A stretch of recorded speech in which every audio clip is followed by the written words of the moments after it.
Good evening, everybody, and welcome to the City of Kingston Historic Landmarks Preservation Commission meeting. My name is Suzanne Cahill. I'm the planning director for the City of Kingston. Today is Thursday, March 7th, and it's 6:32 p.m. We're at City Hall. I'm going to just make a couple of announcements first. If you do have a cell phone, I just ask that you please silence your cell phone. So that it does not interfere with our meeting. If you have side conversations that you wish to have, we just ask that you take them out of the room. The chambers are available, and I believe the conference room on the other side is available as well. In case of an emergency, we ask that you please use the stairs instead of the elevator. If you do need assistance, just ask. Also, bathrooms are on this floor. You go pass through the chambers. And then the women's would be to your right and men's to your left on the other side of the building. That is all I have. I'm going to introduce Mark Rumblatt, who is the chairman of the Landmarks Preservation Commission, to introduce himself and the other members, and we'll start the meeting. All right. Thank you, Sue. My name is Mark Rumblatt. I chair Historic Landmark Preservation Commission. I'm going to ask each of the members of the commission to introduce themselves. If you would start, Robert. Sure. Robert Tonner, Commissioner. Andrea Hughes, Architect of the Commission. Nettie Morano, Commissioner. Kevin McAvoy, Commissioner. I'd also like to introduce Ethan Dickerson, our historic planner. And first order of business is approval of minutes. Has everyone had a chance to review the minutes from last month's meeting? Are there any changes, additions, corrections? All right, hearing none, I'll entertain a motion to adopt the minutes as presented. So moved, Robert. Thank you, Robert. Do I hear a second? Second. Thank you, Kevin. Any discussion? Hearing none, I'll call the roll. Robert? Aye. Andrea? Aye. Nettie? Aye. Kevin? I Aye. also vote yes. All right. First order of business are two public hearings. First one concerns 243 Albany Avenue.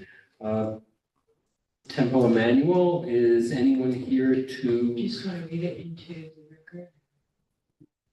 This is the local designation. Okay, this is concerning a local landmark designation under the Kingston Code, as opposed to state or national designation. Local designation, we are the body in charge. And we will be taking information about the building. Anyone who wants to give additional information to the board. And if we approve, we will be sending this to the Common Council. They are the actual enacting body. We are sort of intake for the city on this. Is there anyone here who'd like to discuss Temple Emmanuel?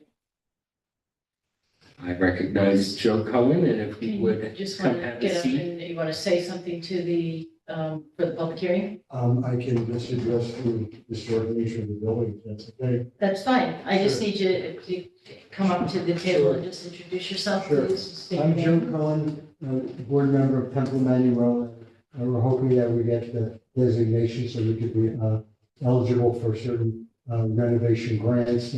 Specifically, the building has quite a distinctive character. It was built, it was 1959 started. It has quite a distinctive type of architecture, probably different from what you might see in almost any other building or religious institution in the county or even in the region. There's a number of buildings designed by this architect. His name eludes me, but he does have quite a national reputation. I think it's Silver, Mr. Silver. He's deceased now. And if we're eligible for additional grants, it would help us maintain the structural integrity of the buildings.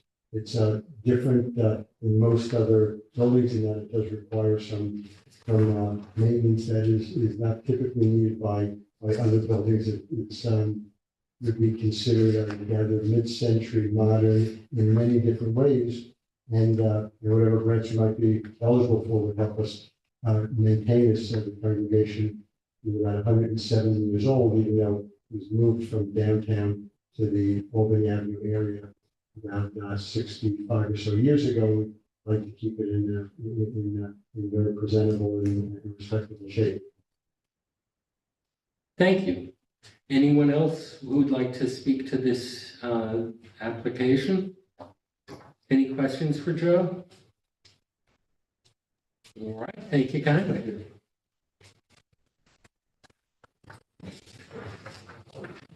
All right, has everyone had a chance to review the draft nomination? Are there any questions for Ethan, who helped draft it?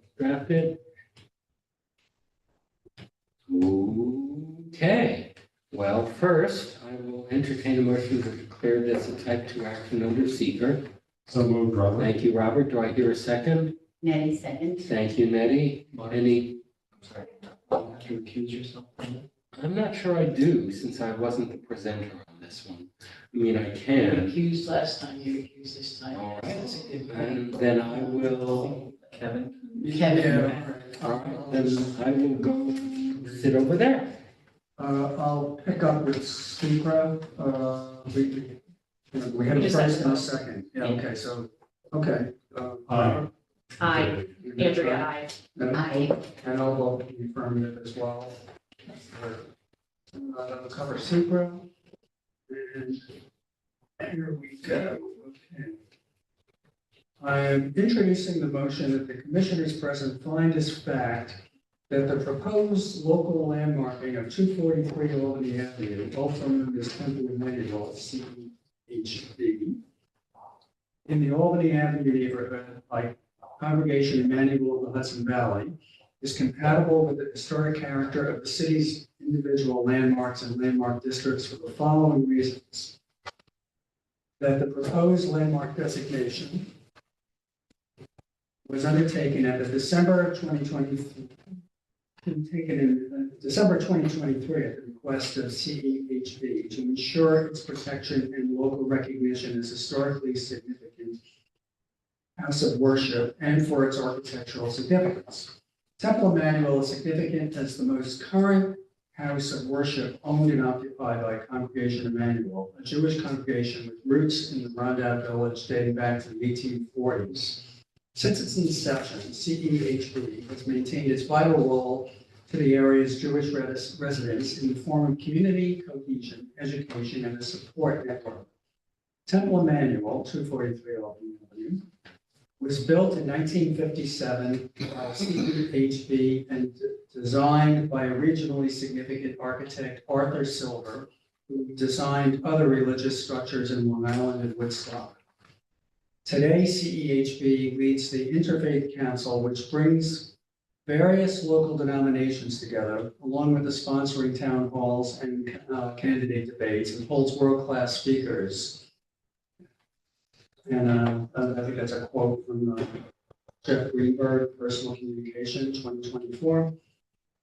That Arthur Silver's design incorporated mid-century modern design elements in the form of materials, treatments, proportions, and patterns, with the most significant being the blue hexagonal breeze block screen that encases the sanctuary. The inclusion of colored glass inserts into the blocks, along with them being backlit, creates a phenomenological prism effect inside the sanctuary, a design unique among religious sites in the area. While the structure has undergone some renovations, like the addition of the chapel, to ensure its continued usability for CEHB overall, the structure maintains a high degree of integrity across its exterior lobby and sanctuary. That Temple Emmanuel, located at 243 Avenue, is worthy of local landmark designation under criteria C of the National Register of Historic Places, which recognize it as, quote, embodying the distinctive characteristics of a type, period, or method of construction, or represents the work of a master, or possesses high artistic values, or represents a significant and distinguishable entity whose components lack individual distinction. That the commission held a required hearing on March 7th, 2024, and we spoke. Okay. Yeah, and we'll have to change that, but we'll do that. Okay. Based on the preceding finding of fact, it is proposed to resolve that on the 7th day of March 2024, the commission grants a preservation notice of action to the above referenced applicant, recommending that the Common Council of the City of Kingston adopt the property for a listing, property at 243 Albany Avenue, as a City of Kingston local landmark for the reasons described herein. Do I have a second? Second. Yes. Second. Ned? Okay, we'll entertain the vote. Robert? Aye. Andrea, aye. Nettie? Aye. And I'll also vote in the affirmative. Thank you. Thank you very much. Thank you. That's it. Send your, I thought you went out. And just note that I refused. Yep, I do. Good night. Thank you. Okay, thank you. Good night. Sign that. I'll change this here. All right. Our second item. Starts from number 3. Right? Okay, right. 54 West Chester Street. Is someone here to make any comments on 54 West Chester Street? Just read the into the record. Okay, this again is a local landmark designation. All right. Bear with me one moment. Let me get a photo up on the screen for us to work with. Okay, that would be great. This is property seeking, again, local landmark designation. It's a late Victorian building. Correct. So conversations began with Brenda Seller, the current owner of 54 West Chester Street in, I believe it was December of 23 last year. At which time there was some work being done, and I met with her to review the work that was being done. She expressed interest in the historic significance of the property, and was very much interested in potentially seeking National Register listing in the future, but also Kingston local landmark listing. And I discussed with her what that means, a degree of protection, a degree of significance. There would be design review for external projects. So in future projects would come before the commission when they're done. And there would be, guidance staff there to assist, when these things are taken.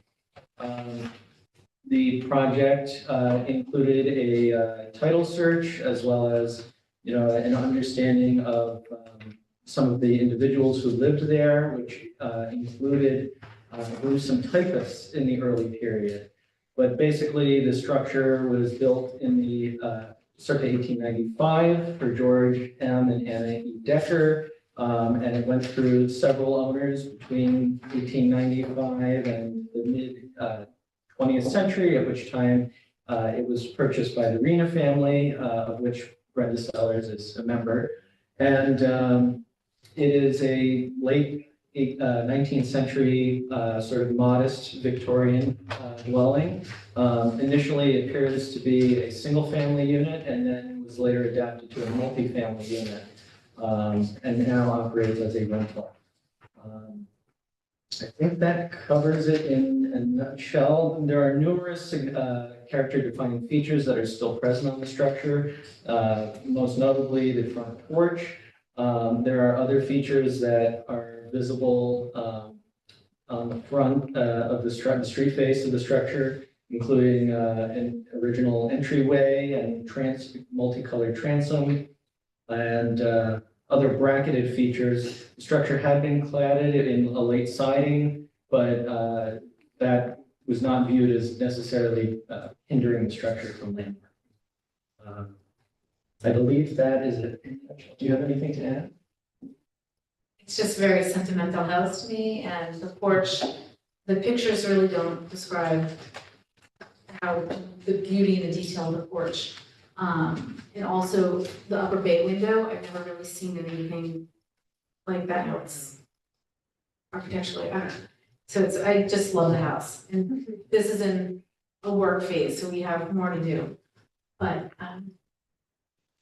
It should also be noted that 54 Westchester sits in a section of Westchester Street that contains numerous what I would call significant late Victorian dwellings, perhaps about a dozen contiguous properties. So it may be an area in the future that would be eligible for local landmark districting or even national registry districting, pending a consultant's review of the area. And that was another, impetus for this.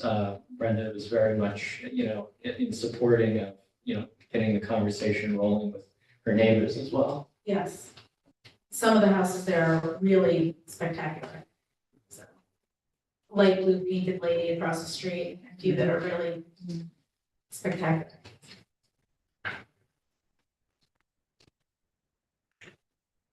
All right, any questions for the owner or for Ethan?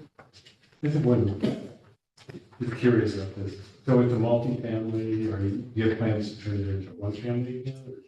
Right now, it's a multifamily, and it's my mother's only income, and she's 80, so not at this point. And it was historically, well, I'm 53, so they've had it before then. It was always that we knew of multifamily.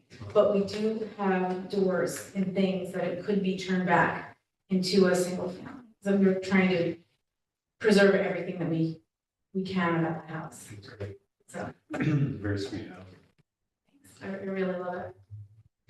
Yeah, I'm struck by the bay. Yeah, Interesting. Yeah. It's a double bay downstairs and upstairs, but the way it's peeked out, I think it's really unusual. And the detail along the posts, so the turn posts, which are really nice, then there's hole details, they're little round.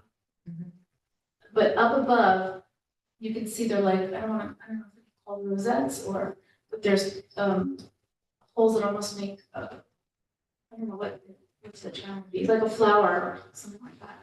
And there's stained glass that's original up above that you can really see. That's all stained glass. Different colors, it's really quite colorful. right.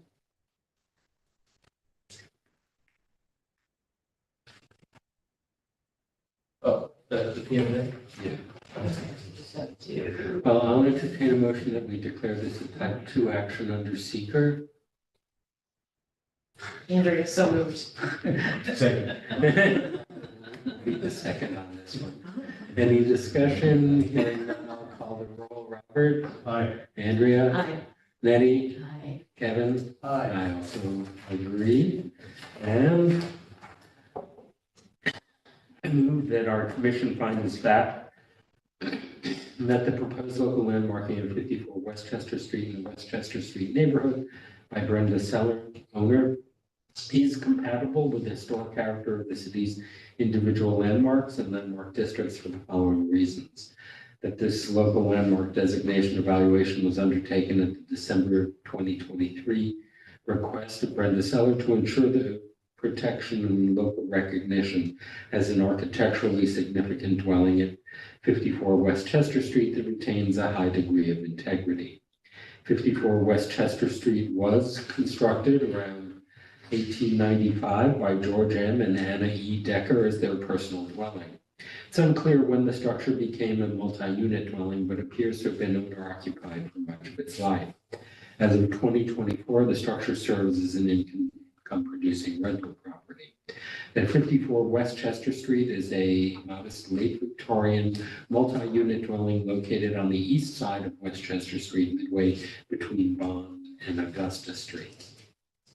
The structure retains decorative woodwork posts and framing supporting the front porch. A two-story recessed bay supports two corbels and a street-facing gable with a multi-pane attic window.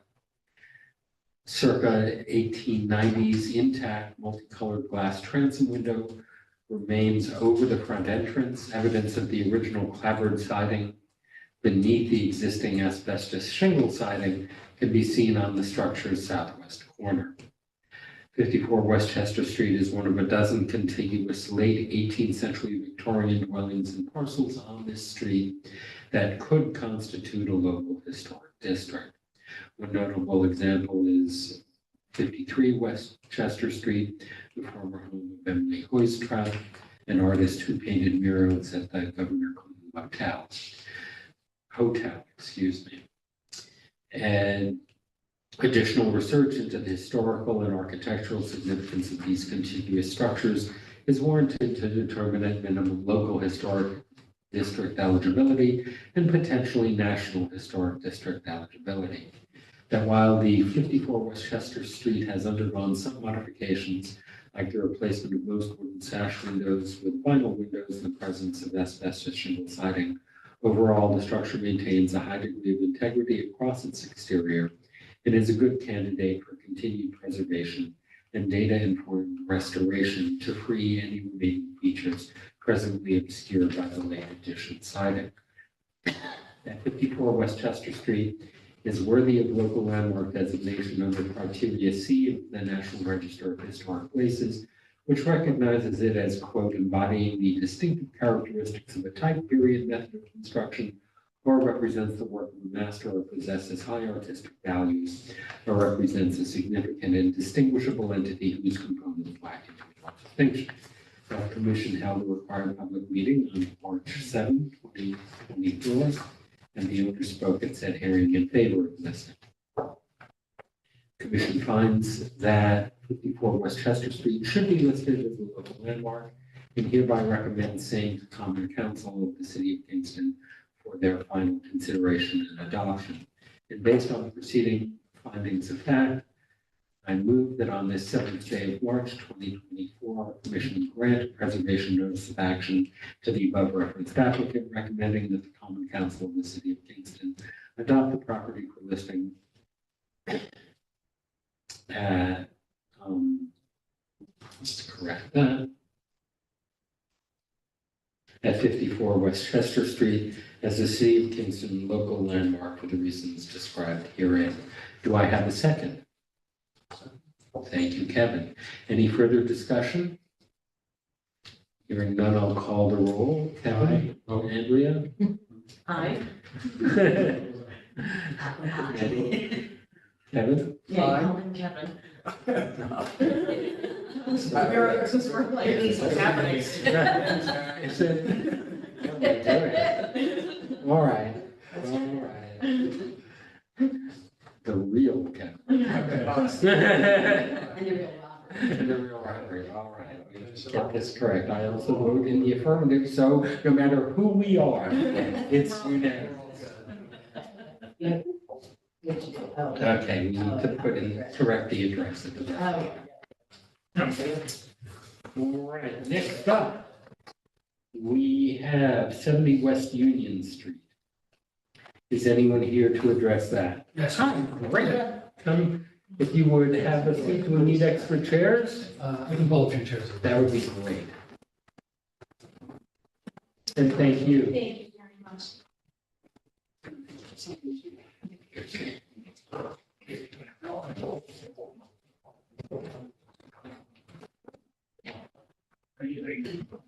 Good evening. Good evening. How are You can you? introduce yourself. Sure. My name is Ryan Giuliani. I'm one of the owners of 70 West Union Street. Kim Hoover to my left here, who is our architect. Catherine Banks, who works on our operational team for our business. Right. If you would please give us an overview of your project. Sure. So 70 West Union Street is the carriage house behind the 85 of Beale Street, which is operating, both structures will be operating as B&Bs. The south side of 70 Union Street currently has kind of a bump out, which is a door entrance on either the West Union side of the property or from the backyard as well. That allows you to enter the ground floor of the space. The plan is to put 2 units on the second floor of the space, which is currently a lofted area with an open ceiling from the ground floor, which that will be closed up, and there will be 2 units on the second floor and the ground floor to be a flex space. What we're asking to do is to remove the side bump out of the building to be able to build a staircase to the second floor and then rebuild it again in the same fashion. You know, we would salvage all of the material that's coming off of that portion of the structure. And whatever stuff is not salvageable, we would, you know, to the best of our ability, match the material the same way. The door that currently is on West Union Street, as you enter that single door, you actually walk into the space itself. Currently, or in the future, that door will still exist from the exterior, but will be more of a mechanical closet underneath the staircase. The rest of the building that faces West Union Street, the two barn doors and the door that, or the window, as you see, the two, one's almost looks like it's a, this right here. That will continue, the latch door, that will continue to stay exactly like it is. So you can see, it's just essentially taking the first floor bump out, taking it up, taking away, and then rebuilding it back again with the second level. Okay, so the stairs are not actually going to be accessible from the door we're looking at? That's correct. The door, this is 70 West Union Street. That door will exist, so the building looks the same, but that will be a closet. The door in the background from the proposed east elevation, that's the door that the guests will enter through, and there will be a staircase going up to the second floor. So access will remain from which street? Well, currently, right now, access generally is from the east elevation. The one on the street isn't, it's not really access for any use except for the owner itself. So the east elevation will continue to access it as our guests will access that door. This door from the west elevation will exist, but no one will have access to it except for the ownership. Okay, so its orientation will still be toward Beale Street.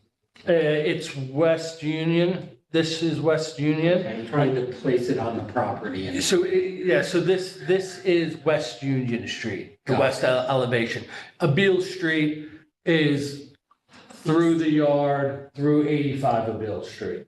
Okay. Yes, it's on the other side. You don't even see it. All right. Thank you. Yeah. A little confusing. Any other questions?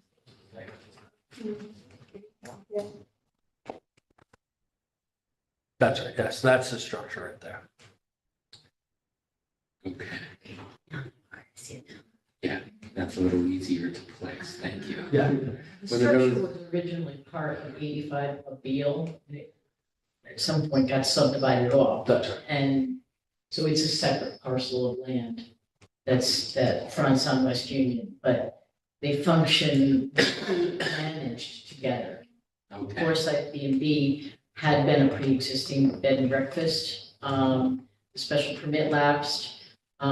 They have come to the planning board, they've reactivated the special permit for Foresight, and they also have a special permit for the 7B West Union to operate as both as B&Bs. Is the idea to merge the parcels or leave them as separate? No, they'll be separate. They'll be both. There's a limitation on room numbers for bed and breakfasts, so if they merge, they would exceed the number of rooms. So they're keeping them separate, but the management can be Right. coordinated. Okay. Was this originally a barn that went with the Foresight B&B? I believe it was, I believe it was, yes. And the barn doors, is that for like a meeting space downstairs or? It was, in the past, it had been used as kind of a gathering space for small events. We plan to use it as that as well, but also as a flex space where if we have another need for an area for people to be lodged in, they'll use it as that as well. So it'll be flexible. Interesting. Okay.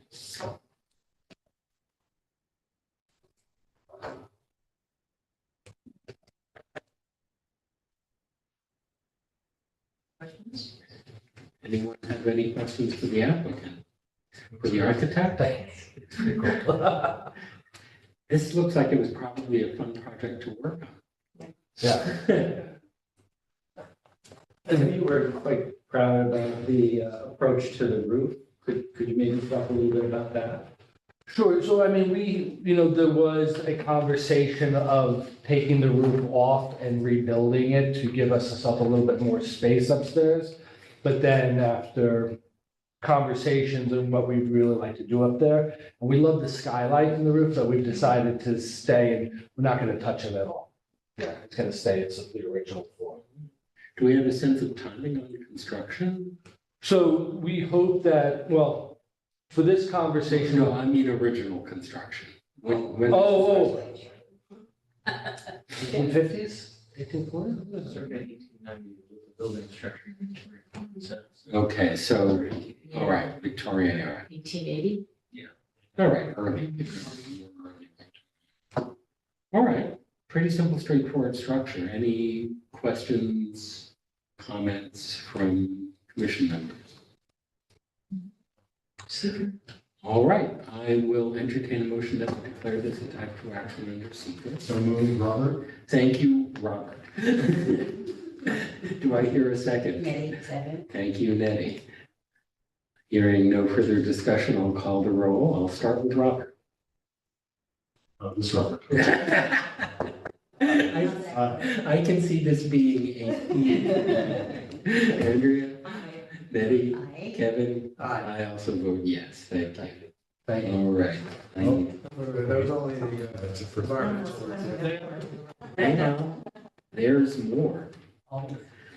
I move that the commission find as fact that the proposed exterior rehabilitation with minor demolition and new construction at 70 West Union Street in the Roundup West Strand Historic District by Jesse Halliburton, if done according to the plans reviewed at this meeting and according to the procedures stipulated in section 405.26L of the City of Kingston's form-based code, is compatible with the historic character of the district for the following reasons. The proposed work is to take place in the two-story barn structure situated on the south side of West Union Street, 5 parcels west of the intersection of West Union and Wirtz Street, which dates to circa 1880 and is present on the Burley map of 1880, which is one of the few remaining barn structures in the Rondout West Strand Historic District.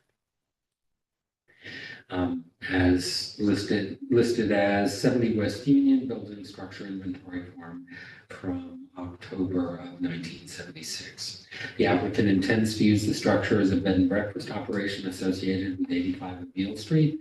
The applicant may demolish the single entry door bay on the structure's west side to construct a new 2-story enclosed stairwell occupying roughly the same square footage, but situated slightly closer to the road. That the new construction shall be clad in rough cut barnboard and reused siding from the demolition, along with the reuse of existing entryway door and installation of a new door at the structure's rear. The 2 existing windows on the 2nd story shall be removed, and 2 2/2 sash windows shall be installed on the new construction's westward face, one on the 1st floor toward the rear, the other on the 2nd floor. That the applicant may install a glass window in the 2nd story street-facing doorway that formerly served as an opening to the storage loft. That the applicant may raise the 2nd story roof by means of a glass dome, of which only a small portion will be visible from West Union Street. That the applicant may modify the structure's 2nd story rear windows from the existing 4 2x2 windows side by side to remove the 2 outer windows and shrink the 2 inner 2/2 windows. Quick question for you. Is this still true, raising the roof? I understood that. It is not, we're no longer doing that. All right, then I am going to amend the findings of fact to delete that.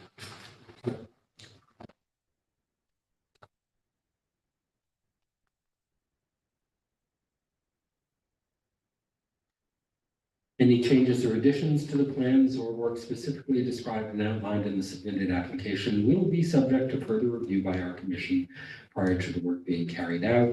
The commission's approval does not obviate the need for a building permit from the City of Kingston's Building Safety Division or any other required approvals from relevant coordinating agencies.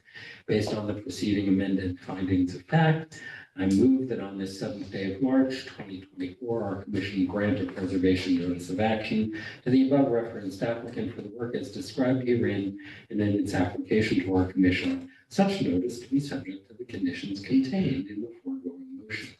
Do I hear a second? Second, Nettie. Thank you, Nettie. Any further discussion? Hearing none, I'll call the roll. Robert? Aye. Andrea? Aye. Nettie? Aye. Kevin? Aye. I also vote in the affirmative. Interesting project. Thank you so much.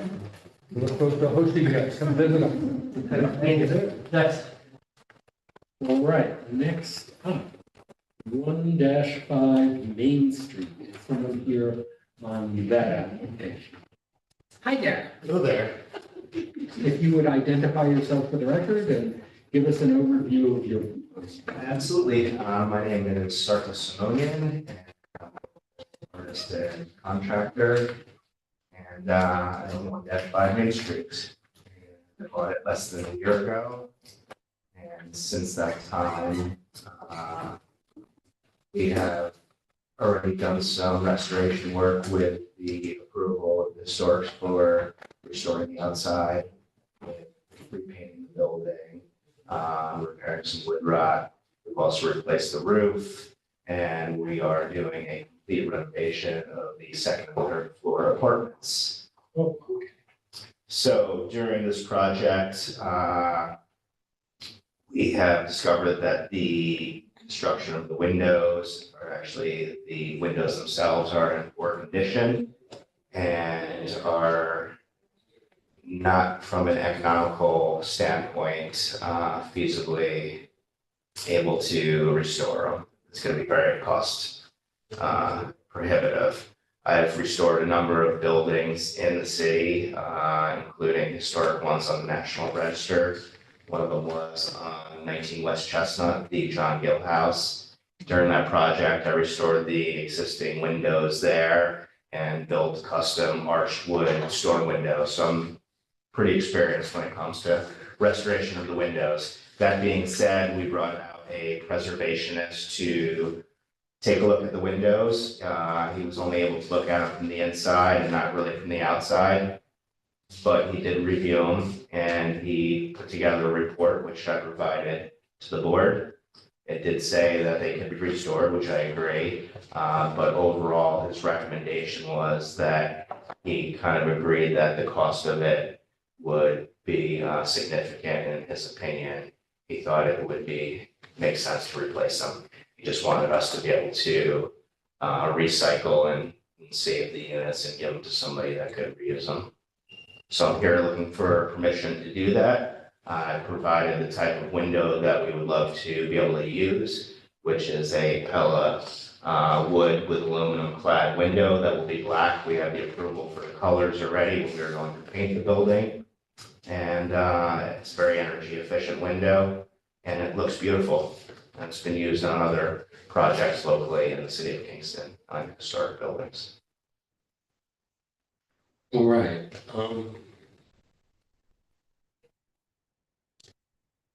When you say significant, there's a broad range. Are we looking like multiples of, powers of 10? Yes. Okay. Yeah.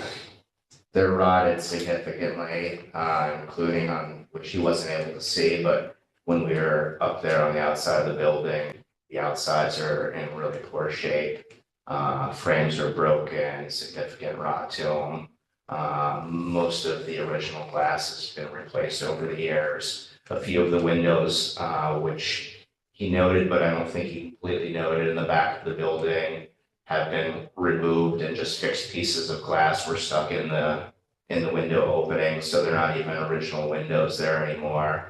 There was a rear staircase in the building as well that was built a number of years later that has a few non-historic windows in that as well that are pretty ugly. we'd like to replace all of them and make them look beautiful again. Okay, so our focus today is sort of what's visible on the streetscape. So that's the second and third floor front of the building and the third floor rear of the building. The second floor rear of the building, we already have permission to replace the windows because you can't really see them from the street. Okay.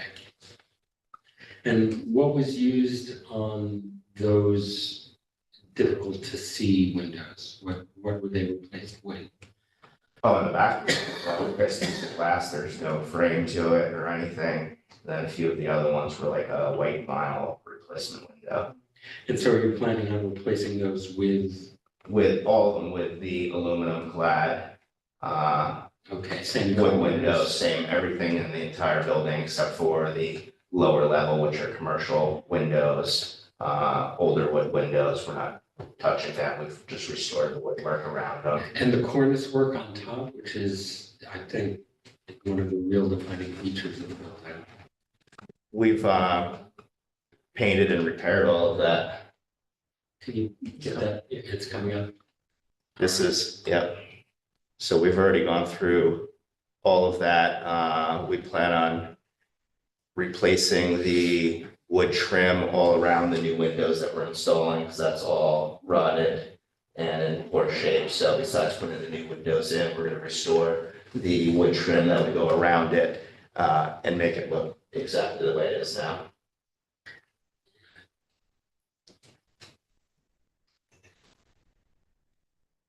I mean, it's an entry point to the historic district, so it's prominent. I think I only have one concern about replacing the windows with an aluminum clad window. While I understand it's a very resilient window, for historic properties, if you still have an original window, we tend to like to want to replace them with all wood windows instead of clad. Okay. I know it involves a bit more maintenance because you have to paint them every few years. But it adheres with the other character of other windows that are in the district. Okay. I know Pella definitely makes wood windows. They absolutely do. Yeah. The architectural series is a wood window. Yeah. I had spoken with Scott Dutton. He had told me that he had gotten approval on the waste factory and used the aluminum clad windows in that entire building, which is on the National Register. So I kind of wonder why a building that's on the National Register would have been allowed to use those same windows, but I would not be able to. Some of that is timing of the structure, and you're at an entry point to a historic district. So I think that Laceville also was not originally in a historic, it's not in a historic It's- district. it's a It's a standalone- standalone thing. I worked on that project. Yeah. so- from a very, So, from a I different didn't want to speak out of turn, but I had a very Okay. distinct conversation with him, and he was like, please mention that this, Yeah, so yeah. that's why I That brought it would up. be the differential from our point of view. The lace mill is of a time, this is of an earlier time. So might I propose then that we do in the front of the building, the architectural series wood windows? Would I be allowed to do the aluminum clad in the rear of the building? I don't know.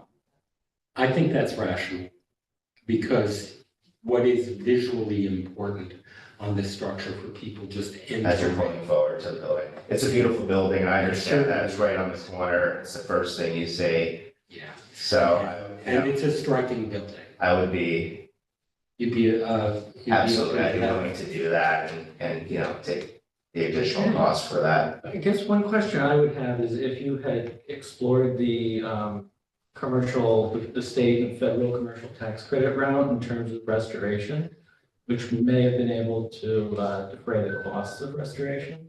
Well, I think it's kind of a two-part, even with restoring the old windows, the energy efficiency and the amount of work that I'm gonna be doing and renovating the apartments and what I'm gonna be having to recoup from a rent standpoint. I want the tenants to have a quality window that's going to be energy efficient, working screens, all of that stuff. So that is why I really would prefer to go with a new window, and if it's, you know, me replacing it with an actual wood window to match, then I'm fine with that. All right, any further questions, discussion, what do you think? Robert? Yeah, I'm really struggling with it.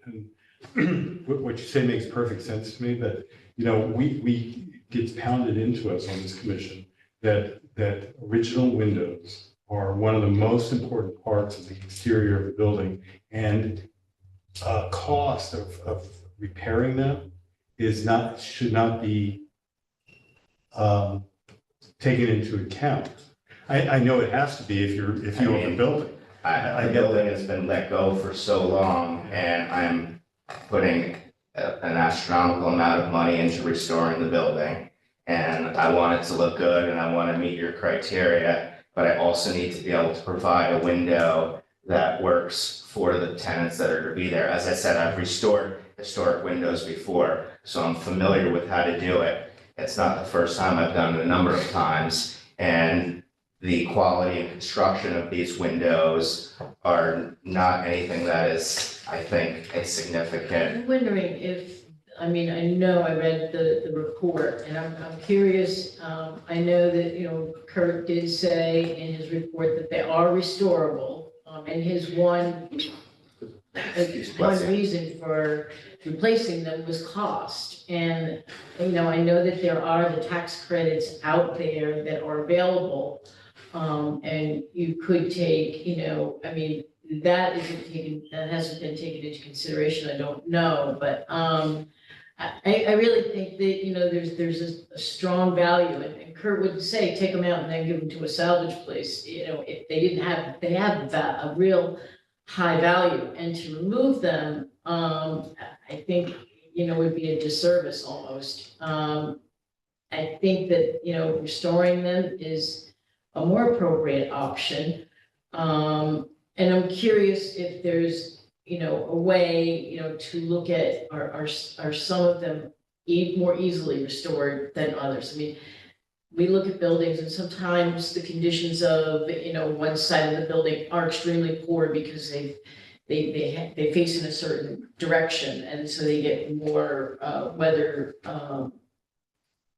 So- influences that help, you know, diminish their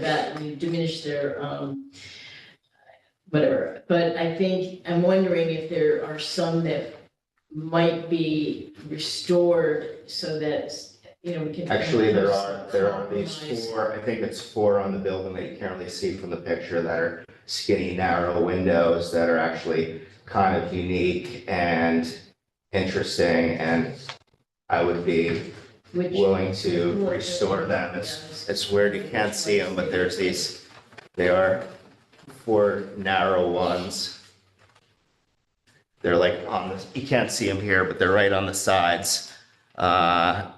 And they're really kind of cool, and I would like to, you know, I'd be open to restoring them as well and keeping those original, and, you know, and maybe compromising with the board. I guess, Andrea, one question I would have is, you know, in this assessment, you know, Regal admitted that if the windows are restored, they would outlast any replacement window on the market in the long run. And I also have, you know, seen that the National Park Service acknowledges that, you know, restored and retrofitted windows can, you know, perform quite well in comparison to modern windows. Can you maybe speak to that? Not at length. I've had mixed results on having windows restored and then also using maybe an interior storm window to sort of compromise with maintaining energy efficiency, and they're very easy to remove. It's like silicone mold around essentially the window jamb. You can pull the whole thing out and then do whatever you need to with the window. But I've been told by a number of other preservation experts as well, the same sort of statement that everybody else has made. My personal experience with it, I have not had much, so I can't speak to that immediate thing, but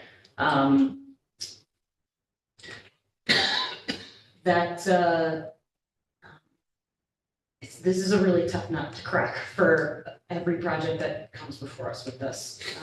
So I think to Sue's point, if there are some windows that are more possible to be restored than others, I think that's probably what other board members are also looking to see. I don't mind having some of the wood replacements as long as they are of the historic Sure. architectural. That front, I mean, that's right, that front kind of Bay. that area all restored, you know what I mean, like, you know, and restore those windows and then maybe the others. It might be, so I'm just, you know, the narrow ones I appreciate, the focal point is like right there, and when you enter the historic district, that's what you see. So if it were possible, I mean, my desire would be really to focus on maybe restoring the immediate corner ones that you see right there, and then maybe some of the others. So this set of windows here.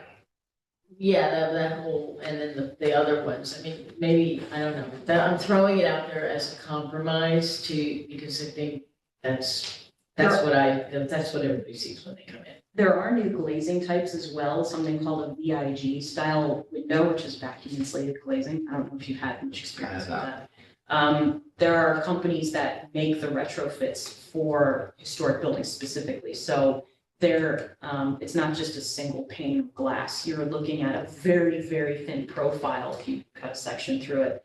But it still has the same properties that, you know, a typical low E, you know, 2-pane glass has as well, or triple pane. And there are some case studies that were done for historic buildings, and they found that the energy efficiency on them was quite high. That's specific to glazing. However, you got to get a really good contractor to do the sealant around all of the sashes. That's the toughest part. Yeah, I mean, I understand replacing the glazing and, you know, we'll seal that. But just the fact of, I mean, I've been doing this for a long time.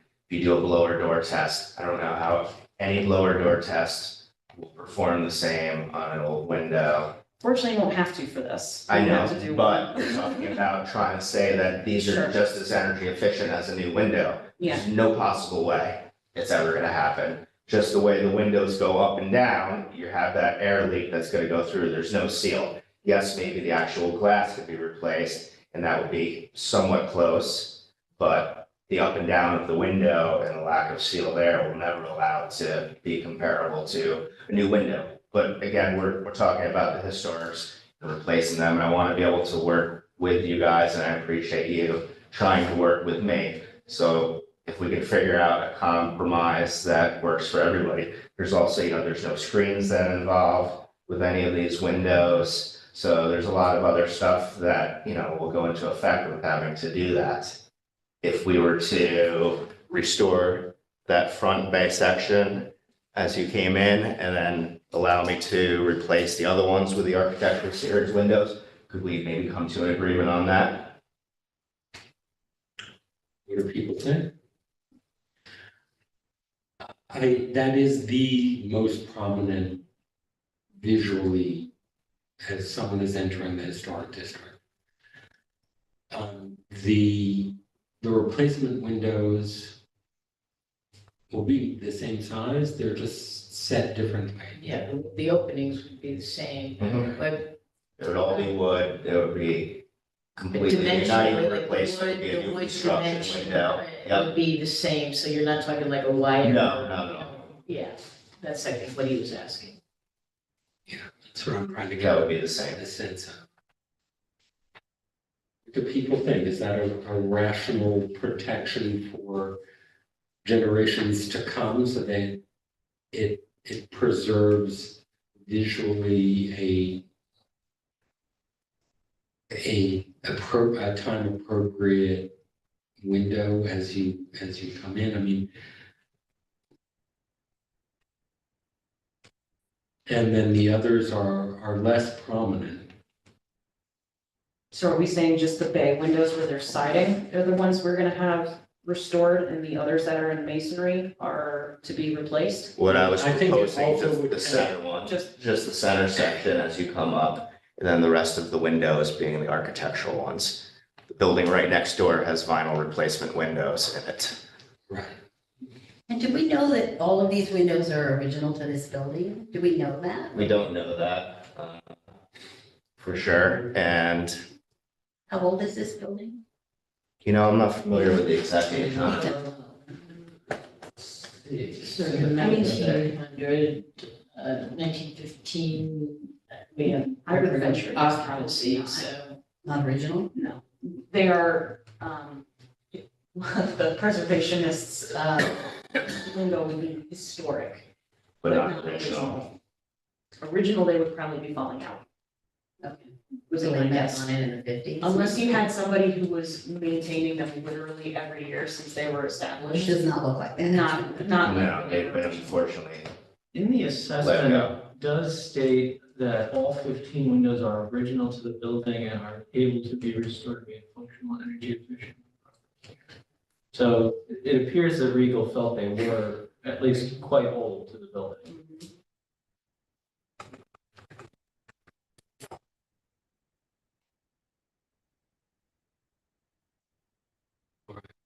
So the question becomes purist versus, once again, the differential between restoration and replacement is 10 to 1. I would imagine it has to be close to that. Yeah. 15 windows. I mean, just from when I did it, the amount of hours that goes into restoring it, one window was probably like 30 hours time, taking it all apart, stripping it all down, replacing it, reglazing it, repriming, repainting, replacing rod, all of that stuff Question, on one window. I just was thinking this,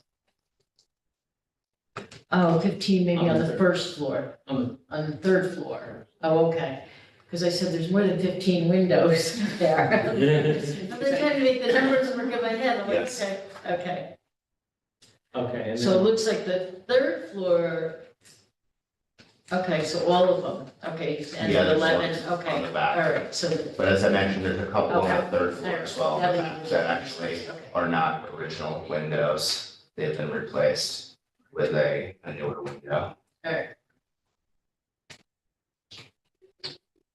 So can you go back to the, I'm sorry, I keep making you go back to the, I'm looking at the building here.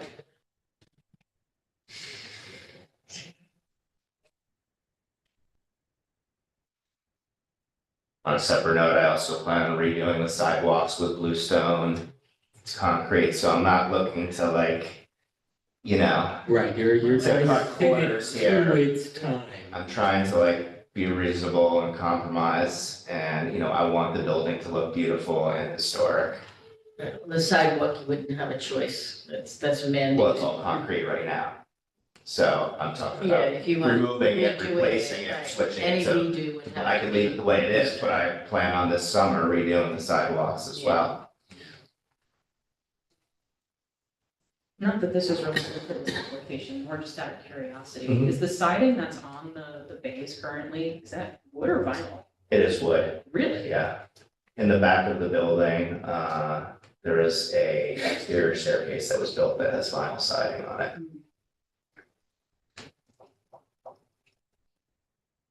How many apartments upstairs? There's 2 apartments. Large apartments.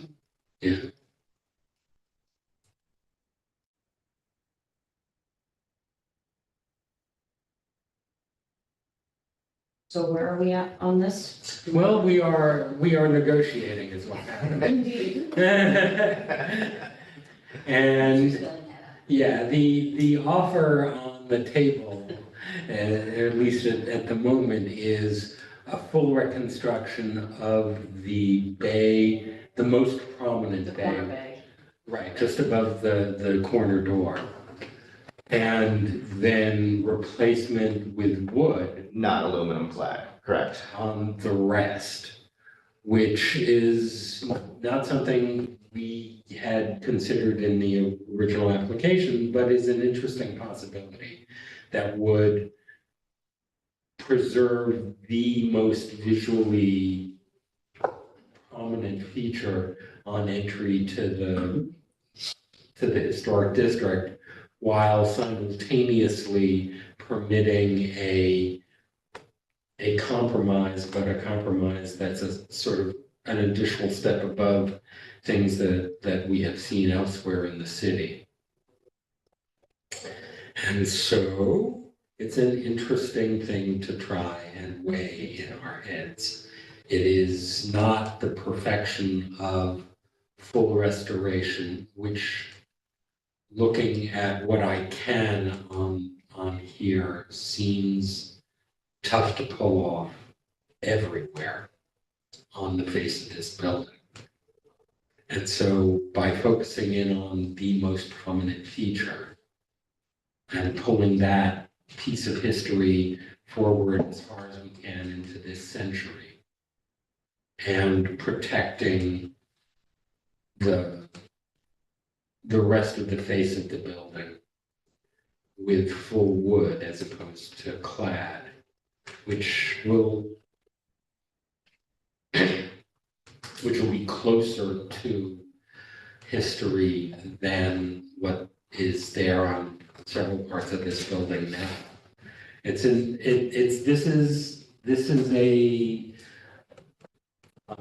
This is a tough call, and it's a judgment call for us. That's why we're here. My personal thought is that that is the single most salient feature, and I would fight hardest for it and relax on some of the rest of the building. That's my own personal view. So the corner bay being restored, the remainder windows on the short side and the long side being. Right, and this is including the smaller bay, which is less prominent in my eye. The The one corner bay on that the faces left. on, the faces on Main mid Street. face bay. Restoring the center one. Yeah, And the rest with wood. yeah, That's your counter offer. yes. I just have a little question. If in the center thing, you go to restore those and they just, they fall apart, are there other windows that you would be replacing? Can you move them? Are they the same size? Like if something that you're planning to replace, I mean, I think I Is it wouldn't have decent any shape? choice but to try to do that and salvage the other windows to use on the center ones there. If they're falling. Exactly, if I can. Frankenstein. I would be okay the with that. Frankenstein? Yeah, I mean, if they're all the same and the ones in the center are in worse condition than the others. And they may be. Exactly, it's quite possible, then I would, take one of the other ones and, Take- sash or replace Yes. it that way, rather than, having to build a new sash.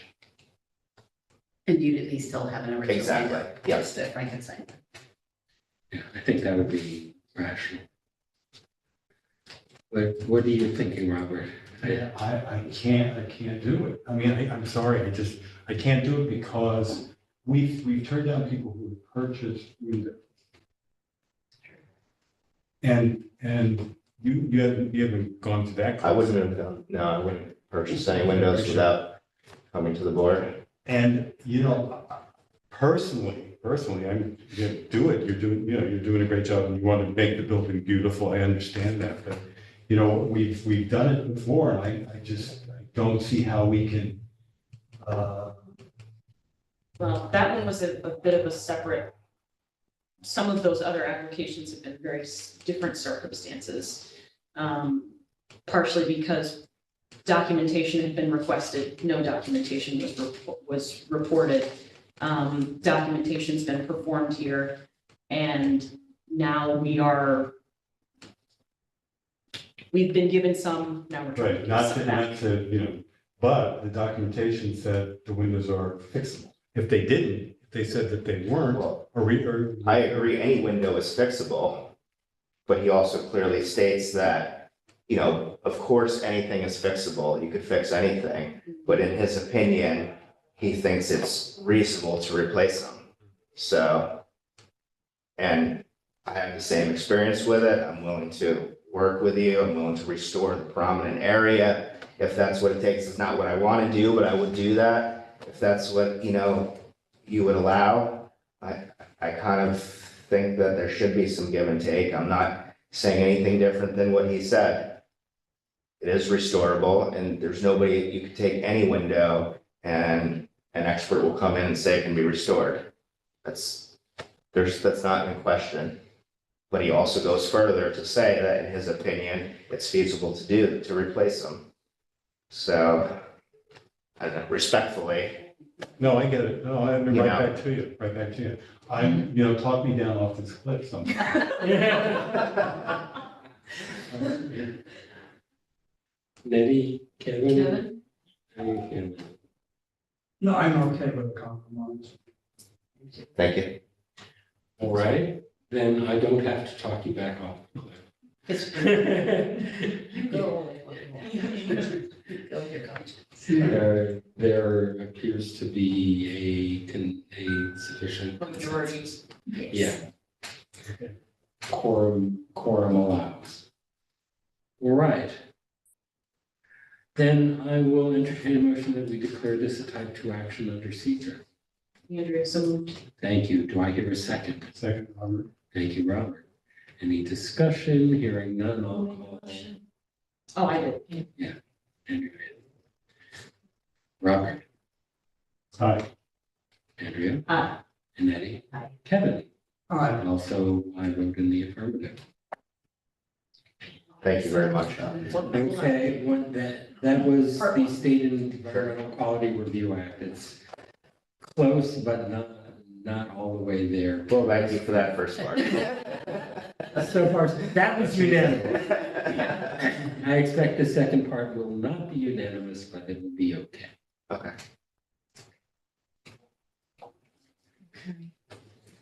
All right.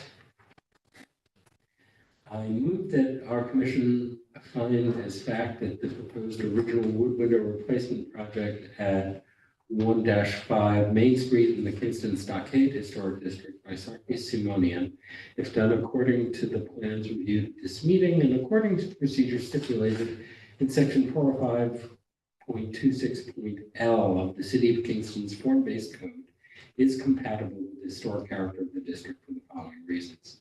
The proposed work is to take place at the 3-story brick commercial and residential building located on the northwest corner of the intersection of Main Street and Clinton Avenue, which dates to circa 1900 and previous business occupants in 1950 and 1915 included the Women's Exchange, Emil Kuhn's Pianos, Osborne's Chiropodist, as stated in the building structure inventory form of 1987, that the applicant contacted staff in December of 2023 seeking to replace the structure's wood windows, at which time they were informed that restoration is preferred by the HLPC and that a window condition assessment was necessary for staff and the commission to evaluate any application for replacement.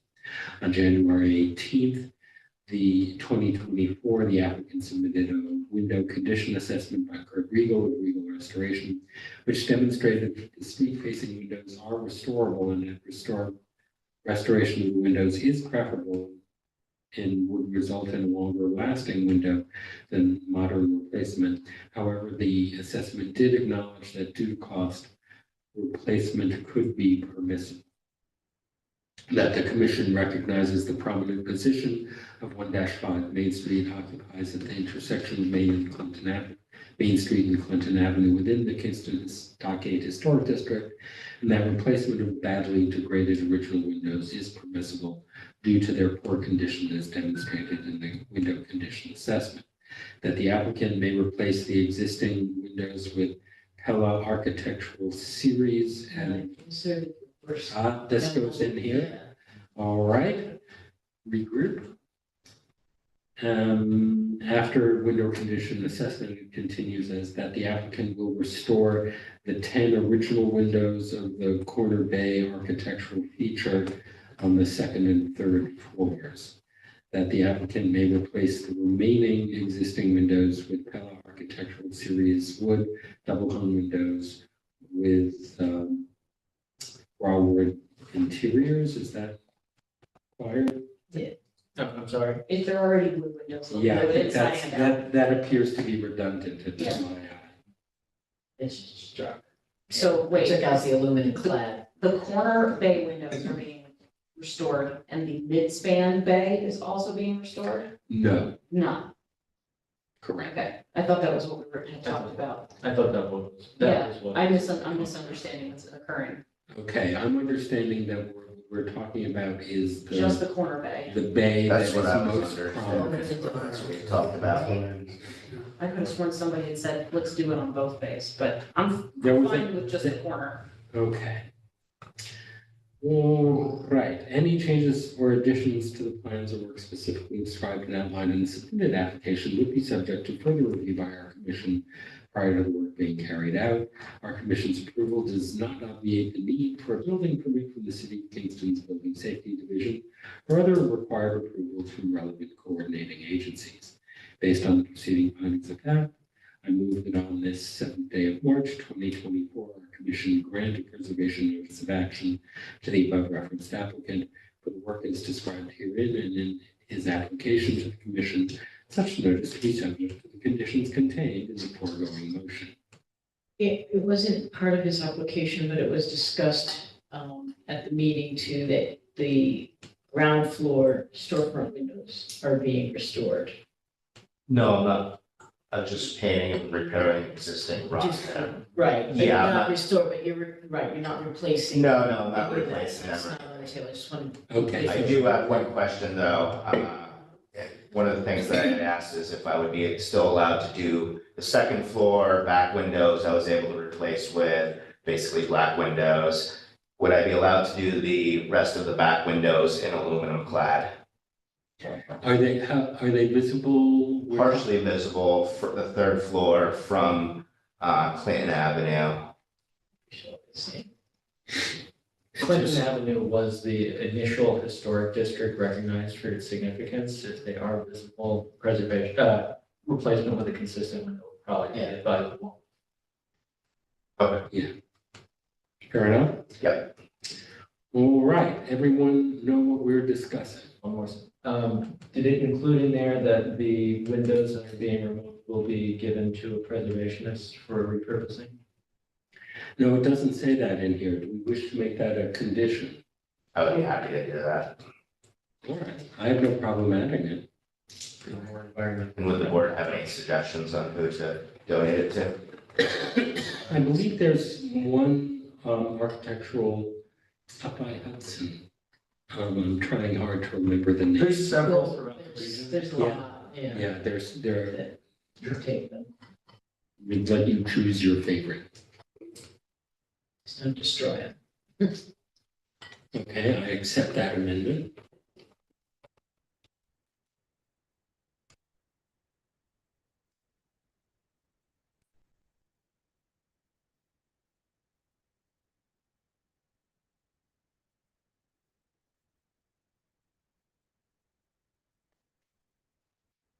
Second, to my motion as amended. Second. Thank you, Nettie. Any further discussion? All right, I'll call the roll. Robert? The opposite of I was. Nay. Nay. Andrea? Aye. Nettie? Aye. Kevin? Aye. I also vote in the affirmative. So you have squeaked by. Thank you so much. I really appreciate it. And thank you for taking good care of them. Thank you. As a side, All in right. 1950, might have been the father of the people from 54 West. Oh, really? Oh, that's funny.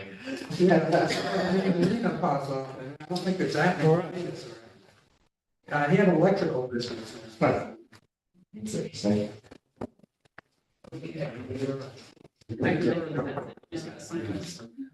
Thank you so much. And thank you. Have a great evening. All right, what else is, do we have any new business? So in front of you is a document of frequently asked questions regarding local landmark districts. This was prepared after a recent neighborhood meeting in the property district, at which time many of these frequently asked questions were frequently asked. Yeah. Were frequently asked. So staff, Sue and I thought it was best to bring them before you to review and provide feedback, maybe embellish and or detract any editing as you could. All right, well, first we should probably delete reference to the heritage area. Does that still No. exist? The boundary exists, the boundary There's did no not permission. go away. The commission does not exist, the boundary continues, we are doing desk reviews within the boundary area. All right, so that's been It's shifted. important that it stay intact because it is one of the foundations for funding sources. Right. They had a separate pot to dip into, as I recall. So I've just been reading through these. Number 10, you might want to, it sounds weird when I've been reading it in my head. Will a property owner be able to leave their property, their children, or anyone else they wish? Leave your property, it's due. Thank you. Yeah, we have a missing preposition. Otherwise, we're setting a really bad precedent. Run away, run away.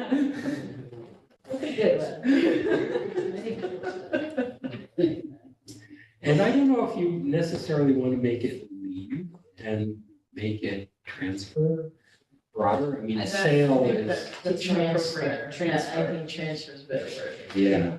okay? Yes.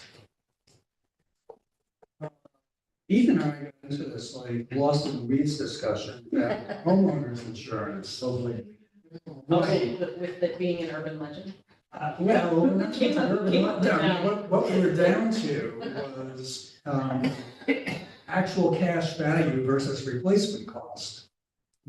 Oh, okay. Yeah, Yeah. right. I think somebody may have brought that up or something to that effect. Yeah, there was a woman at the meeting that brought up the fact that she said she talked to her insurance company about being landmarked, and her insurance company said that they might have to drop her. That, and they didn't think that they could find another company that would take over without our insurance. I do recall that comment. And I mean, Well, really, you're not going to historic property, you're I just don't building a honestly, I mess. don't believe Well, that. but so if the condition of something is in such a poor condition that it's replacement, it's kind of like if you have a car that's junked, right? It's not, you say a historic property is not junk, but it's so old that to replace it would be astronomical in cost.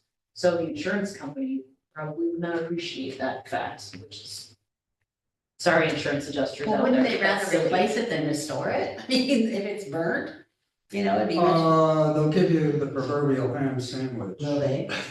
Yes. I'm confused. Depreciated value Okay. as opposed to the full replacement cost for the historic materials. Right. I think that's where they're going. I tend to agree. I sort of had an issue when I purchased the Moses Yeoman's house, something like that, where the guy said, how old is this house? And I was like, I don't know, early, first half of the, 18th century, we're not exactly sure of the date, county calls it 1742, but don't believe them. Could be earlier. And he's like, that's fully depreciated. And immediately, this actual cash value thing came up. And I said, well, you got a guy in your office that's from Staten Island, if I recall. Ask him if he knows about historic Richmond town. And the guys had a discussion with his colleague and they said, oh, yeah, we can insure that. That's good real estate, sure, historic. So suddenly the conversation shifted and I did get the special rider on the insurance for the replacement cost. I didn't leave it at the actual cash value, Hmm. right? So there is a differential, and this is going to I probably vary can from see it on company the to premium, it wasn't that much. Oh, And I'm not one of these people who files claims all the time, so it hasn't been an issue. Yeah, I was on the phone with one insurance broker local who had some experience working in Connecticut with historic properties. And the big issue comes down to what Kevin's talking about, and if a property sustains damage, will, if it's within a district or landmark, will they be expected to rebuild with historically appropriate materials? So, a stone foundation with a stone foundation, or can they be permitted to use a masonry block foundation of wood concrete? And that, is one of the biggest driving costs here, or driving issues. Another thing that they had pointed out that, in their experience, they said if there's a district created the odds of you running into an issue may be 1 in 100 properties, so it's fairly low. So it's very anomalous, basically, which is consistent with the interpretations that we have had, given the number of historic properties in the city of Kingston and the issue arising, as well as properties across the country. All right, so this description, do you consider it to be an adequate kind of covering of what sounds like could be a tricky thing with someone in some insurance companies? Or do we need to spell that out? I would just say, call your insurance company, Yeah, because we don't want to say something that we don't know to be true. right. My fear here is that insurance companies are getting nastier and nastier. We're not far I ahead. mean, well, of course, because people are very litigious these days, and yeah, it's becoming harder and harder for them to.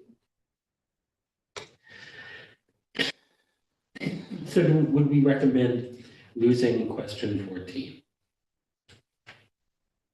I don't think we want to lose it. Maybe we just want to, I mean, obviously, we're just putting this out here tonight, but maybe we want to think about maybe some alternate wording to make it, but I don't want to lose it because it was a question that came up, and it certainly is going to pop up again. So I think if we, provide, a reasonable response. I think maybe we just lose that first sentence. Yeah. Or you can pick it up with your, use what's in the it? event of a fire. Just say insurance companies do not automatically increase premiums and trouble, and just say, leave the no out of it completely. Yeah, they won't automatically increase you. It's just if you have an event, they're gonna pay you based upon the policy. If you Right. have actual cash value, that's what you're gonna get. Unless you get the result. Unless you go for the replacement Right. cost, yeah. Perhaps the second sentence should drop fire because there's other events. that can occur. Yeah, I was sure gonna are. suggest that. Apparently down there are very big problems flooding, so. Occurrence is the word. In the- Insurance, right. In The event of an occurrence, yes. How about loss? Oh, good, that's Or what loss. Yeah. loss. Yeah, In the event of a loss. It can be flood, it can be fire, Okay. it can be a meteor, who knows? right. And in the final sentence, you can take out just A, the first. I would then say, Just say new may construction. not require you. I mean, because if you, say something happens to your porch, I mean, you're All of a not, sudden you wanna build a bigger porch. right, it's a portion. There's a percentage, if with fire, if something burned down, then you don't have to rebuild an exact replica. But say something happened to your porch, Tree. we wouldn't say, oh, you can just rebuild whatever. I think we would try and, it's a percentage of the Right. value of the property. Yeah. Right, we can't, So I would, and then where it says the city's historic landmarks code will not require, I think in the event of a loss, the city's historic landmarks, well, I'm uncomfortable with that word. so the event of a total loss? Yeah, I think a total catastrophic loss. Well, I don't know that we want to do, I think we're getting to this. I think the way you had it, in the event of a loss, the city's historic landmarks code may not require you to rebuild. May not. May not, it makes more sense. Conditional. Gives a little more Yeah. flexibility. Yeah. Yeah, a little conditional. Because- Well, it's not so definite. Yeah. Because there's things that we can't foresee right now that, to the exact point, that we have to sort of assess as we go. Yeah. And flood wash away the porch. Sure. Yeah. Or a tree take down just part of the porch. Yeah. The final sentence, a new construction, you just say new construction will be required. Yeah.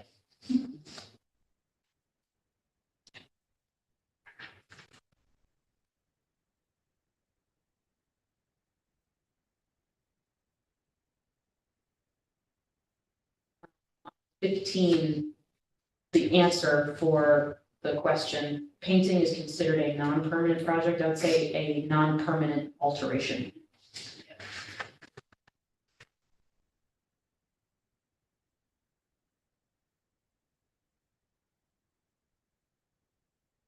and I would also put a corollary for, that question as well. Historic color palette, do we, not that we're designating specific manufacturers of paint, but maybe we should say historic color palette Such as?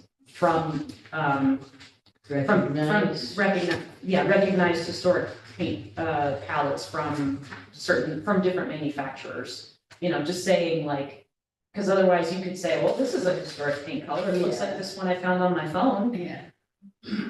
We tend to recognize the ones from Benjamin Moore, from Sherwin-Williams, you know, but I'm not without, I guess what I'm trying to say is you don't have to specify the manufacturers, just say by. Right. So- Right, so if you were up in Albany, they have a local paint company called Passano, for example. Yeah, a lot of And they paint have that. manufacturers have their historic paint palettes, yeah, but just, So inserting, keeping it within a Name. recognized historic color palette and design.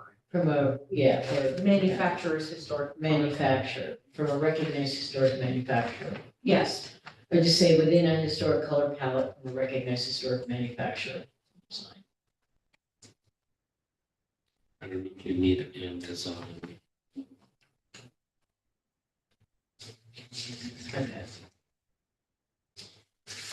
All right. Anything that you think we're missing? think about it, yeah. I mean, take the paper home and ponder on it. Yeah, I mean, this is just it's an informational piece that will, obviously, we'll put it on the website, but we'll probably attach it with all of the application materials as well. Right, like, so All right. obviously we want to take some time and make sure that we're covering, if we're missing something, if you want to change wording on something, let us know. You know, you have the tax thing in there. I think I'm going to start referring to myself as mid-century modern. Actually, I do have one small thing. Sure. Yeah. Again, I'm sorry, I'm obsessed with 15 right now. I don't need to read. The final sentence, 99% of applications are approved.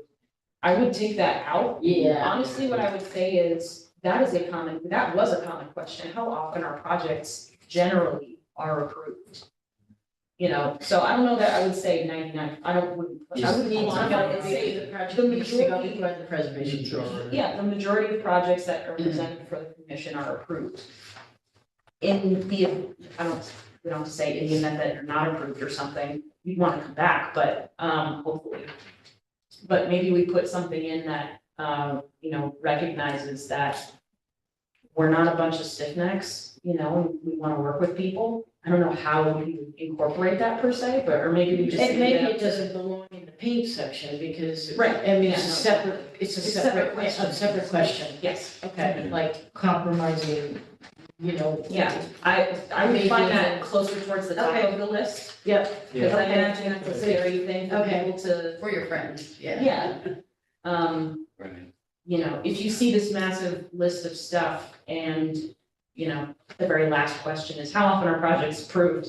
Oh, thank God. I think if you see that higher up on the list, you're more likely to want to read I the don't rest of even, it. well, I don't think I'd put that in there. I think your point though of the fact that, you know, we want to work with you. I have to figure out how to, Yeah. what the question is and then what the answer would be. Yeah, no, I hear what you're saying. I think that's Yeah. the idea.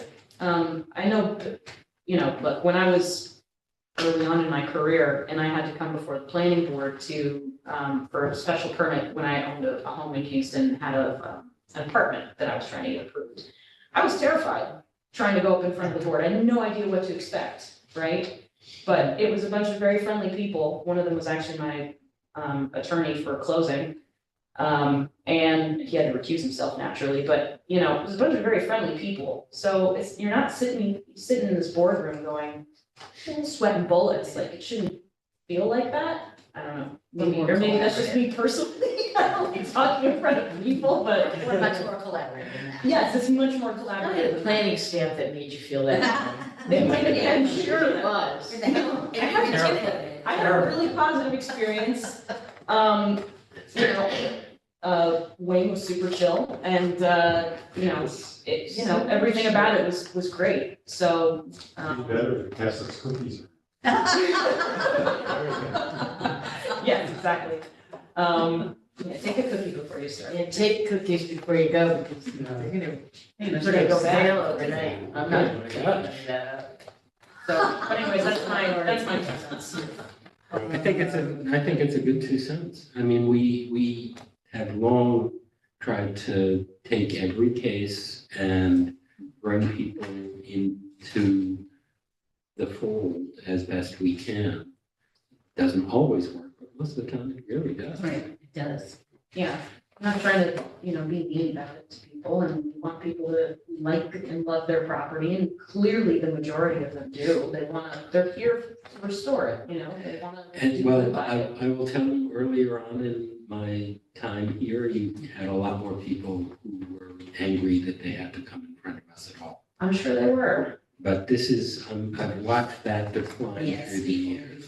become more educated and Right, and as time has passed, the city as an organization and the residents have seen more and more value in being part of historic preservation. And it has become just part of the city's identity in a way that wasn't true 25 years ago. Yeah. Yeah. People don't like being told what to do necessarily. But their property. Yeah. Things that they Yeah. own, Yeah. let alone being in a historic district, but I think. they if see you- it now. Yeah, but I think if you take pride in your property and your neighborhood, then you want to uphold True. that standard. Are you listening, Ed Ford, wherever you are? All right. Any other new business? Wait, he's got another. I would think on number 2, we may want to put the county clerk. That I know, Yes. Yeah. Susan's been working on the clerk quite a bit, and I always go to the county clerk. Oh, yeah. Okay. Not to and do you want to specifically mention the archive? Yeah, the county archivist would be. Yeah, that would be good too. Yeah, they're an amazing resource. Yeah, Weirdly, are you going to mention the town of Kingston?